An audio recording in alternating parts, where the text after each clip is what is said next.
السلام علیکم دوستوں، آج میں آپ کو ایک لڑکے عاصم کی کہانی سنا رہا ہوں۔ عاصم ایک لاپرواہ لڑکا تھا جو دن بھر کھیل کود میں مگن رہتا اور ذمہ داریوں سے بھاگتا۔ اس کے والدین اسے اکثر نصیحت کرتے کہ قرآن پڑھا کرو اور اللہ تعالیٰ کا ذکر کیا کرو، مگر عاصم ان باتوں کو ہنسی میں ٹال دیتا۔ اس کے گھر میں ایک پرانی بلی منی تھی جو ہمیشہ عجیب انداز میں عاصم کو دیکھتی رہتی تھی۔ وہ بلی کبھی کبھار ایسے برتاؤ کرتی جیسے وہ عام بلی نہیں بلکہ اس میں کوئی پوشیدہ طاقت ہے۔ ایک رات عاصم اپنے دوستوں کے ساتھ کھیلنے گیا اور دیر تک گھر واپس نہیں آیا۔ اس نے نہ مغرب کی نماز پڑھی نہ ہی رات کی کوئی دعا۔ وہ کمرے میں آتے ہی سو گیا اور بلی منی خاموشی سے اس کے قریب آ کر بیٹھ گئی۔ اچانک رات کے بیچ عاصم کی آنکھ کھلی۔ اس نے دیکھا کہ بلی کا سایہ بڑا ہوتا جا رہا ہے۔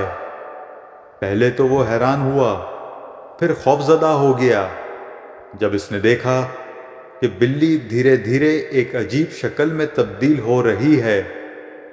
بلی اب کوئی عام جانور نہیں، اس کی آنکھیں چمک رہی تھیں اور اس کا جسم جنات جیسی شکل اختیار کر چکا تھا۔ جن نے عاصم کو غصے سے دیکھا اور کہا، تمہاری لاپرواہی اور بے دینی نے مجھے اس شکل میں آنے پر مجبور کر دیا۔ میں سالوں سے تمہارے ساتھ رہ رہا ہوں لیکن تم نے کبھی اللہ کا ذکر نہیں کیا، نہ ہی قرآن کی تلاوت کی۔ آج میں تمہیں سبق سکھانے آیا ہوں۔ عاصم خوف سے کانپنے لگا۔ اس کی زبان بند تھی اور وہ کچھ بولنے کے قابل نہ تھا۔ اس نے اپنے والدین کی باتیں یاد کیں کہ قرآن کی تلاوت اور دعا کرنے کا حکم اللہ نے دیا ہے تاکہ انسان شیطانی طاقتوں سے محفوظ رہے۔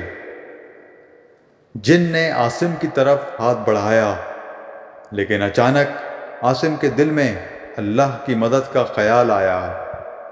اس نے کانپتے ہوئے الفاظ میں آیت الکرسی کی تلاوت شروع کی۔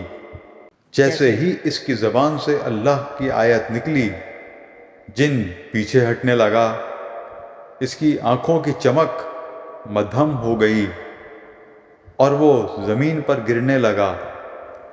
عاصم نے ہمت پکڑی اور قرآن کی مزید آیات پڑھنے لگا۔ جن سے کمرے کا ماحول بدلنے لگا۔ ہوا میں تیز خوشبو پھیل گئی اور روشنی کا ہالہ نمودار ہو گیا۔ جن چیخنے لگا اور کہا، تمہاری تلاوت نے مجھے کمزور کر دیا ہے۔ اللہ کی قدرت کے سامنے کوئی طاقت نہیں ٹک سکتی۔ آخرکار جن مکمل طور پر غائب ہو گیا اور کمرے میں سکون چھا گیا۔ عاصم نے گہری سانس لی اور شکر ادا کیا کہ وہ قرآن کی برکت سے محفوظ رہا۔ اس نے اپنے والدین کی باتوں کو یاد کیا اور تہیہ کیا کہ اب وہ کبھی بھی قرآن اور نماز کو ترک نہیں کرے گا۔ یہ واقعہ عاصم کی زندگی کا ایک بڑا سبق تھا کہ اللہ کی قدرت اور قرآن کے آیات نہ صرف دل کو سکون دیتی ہیں بلکہ انسان کو ہر شیطانی طاقت سے محفوظ رکھتی ہیں۔